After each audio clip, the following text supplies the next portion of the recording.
Hola, soy Jonathan Jesús Nava Sánchez y hoy les voy a presentar lo que hicimos las primeras 2 semanas. Ok, en primera, eh, la primera semana lo que hicimos fue investigar un poco sobre la catapulta Trebuchet, exactamente qué era. Y como aquí dice, es un tipo de catapulta que funciona usando la energía potencial de un peso suspendido. Aquí en esta imagen podemos ver cómo esta era la prueba, o bueno, la imagen de prueba que nosotros íbamos a tener, donde aquí se vería como A iba a ser todo el brazo, B iba a ser la parte mayoritaria y donde iba a tener la cuerda, y C donde iba a ser el brazo más corto, donde iba a ir el peso. Y aquí en esta imagen de la derecha se podría ver nuestros primeros prototipos de hoja, y de cómo pensábamos que iba a poder llegar a ser. Y luego ya en el último fue el prototipo final, en donde ya le pusimos medidas exactas a cada uno de estos. Okay. Después, en la segunda semana, lo que hicimos fue el primer prototipo en hoja y en digital. Como pueden ver, aquí está el prototipo en digital, ya bien hecho, con las medidas exactas para poder ver si como quedaba nos gustaba, y si no, pues lo cambiamos a algo más diferente. Y aquí está el primer prototipo en físico, que lo hicimos de metal porque eran los materiales que teníamos en ese momento. Lo hicimos más chiquito porque no queríamos que, pues como era de metal, no queríamos que fuera tan grande, pero como se puede dar cuenta, creo que esta cosa se quedaba un poquito más chiquita y le hicimos unos cambios, le agregamos le agregamos más brazo para que se pudiera lanzar más fuerte, y al final lo cambiamos al prototipo final, que esta es una imagen no completa, pero el prototipo final ya quedó completo, que era puro de madera, aún más grande, pero que cumplía con los... Tal, yo soy Erasmo Cerrada y bueno, ahora voy a pasar a explicar cómo hicimos la modelación del movimiento del objetivo de la catapulta.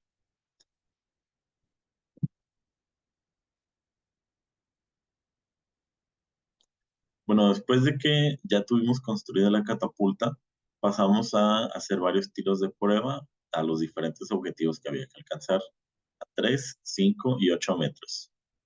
Entonces, hicimos varias pruebas con la catapulta y las grabamos en video.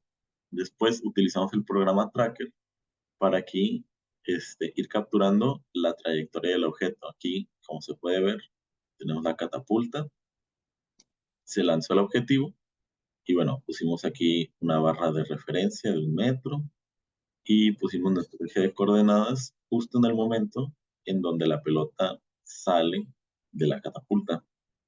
El programa Tracker nos ayudó a ir capturando cuadro por cuadro la posición de nuestro objetivo de la pelota, ya que fuimos capturando cuadro por cuadro la posición y cómo iba cambiando con el tiempo. El mismo programa Tracker nos ayudó a desarrollar las gráficas del movimiento en X, el movimiento en Y, así como el tiempo respectivo. Con estas gráficas lo pudimos pasar. Aquí tenemos las mismas gráficas, la misma tabla de valores. Hicimos lo mismo para el objetivo de 3, 8 y 5 metros. En este caso, estas son las gráficas del tiro para 3 metros.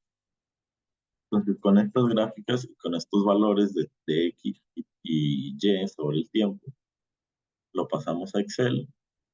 Y bueno, primero hicimos varios cálculos con diferentes puntos. Fuimos de entre dos puntos, sacamos el ángulo de salida. Lo sacamos primero con 2 puntos y luego para corroborar utilizamos otros 2 puntos diferentes y obtuvimos que el ángulo fue de aproximadamente 20 grados.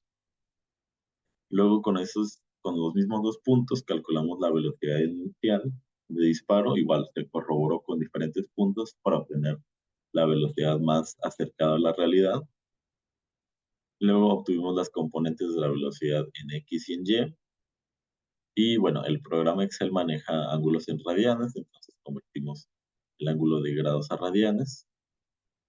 Y luego utilizamos una tabla con los mismos datos del tracker para ir pasando los datos sobre el tiempo en X, en Y Y bueno, al final lo pasamos a una gráfica y podemos ver cómo aquí el movimiento pues sigue el de una parábola que es respectivo al tiro parabólico. Una vez con las gráficas, pudimos, bueno, hicimos esto para las gráficas de 3, 5 y 8 metros. Luego, una vez que tuvimos las gráficas con pues, los valores teóricos,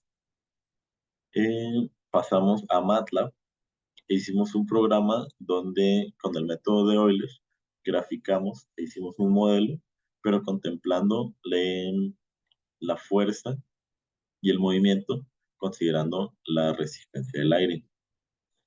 Entonces, aquí en nuestro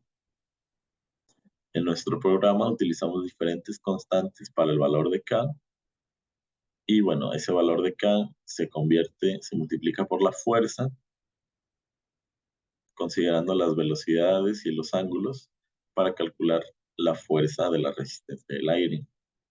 Una vez que el programa obtuvo esa fuerza, pues se le restó más bien se convirtió en aceleración, se restó de la velocidad y una vez con todos esos valores, pues ya pudimos hacer gráficas.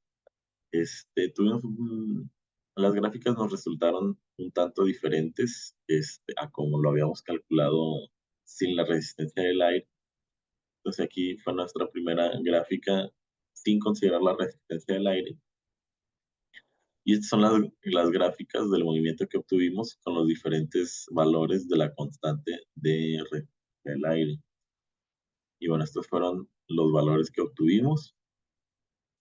Y pues nos dimos cuenta que los valores y el comportamiento de la gráfica era mucho más diferente sin considerar la resistencia del aire que al considerarla, que bueno, esto es natural y era de esperarse y fue uno de los conceptos que no consideramos, uno de los valores que no consideramos inicialmente, pero ya al pasar el tiro de la catapulta a la práctica nos dimos cuenta que pues, es un factor importante que se debe considerar y como lo pudimos ver en las gráficas, obtuvimos movimientos muy diferentes, sin embargo, mucho más acercados a la realidad.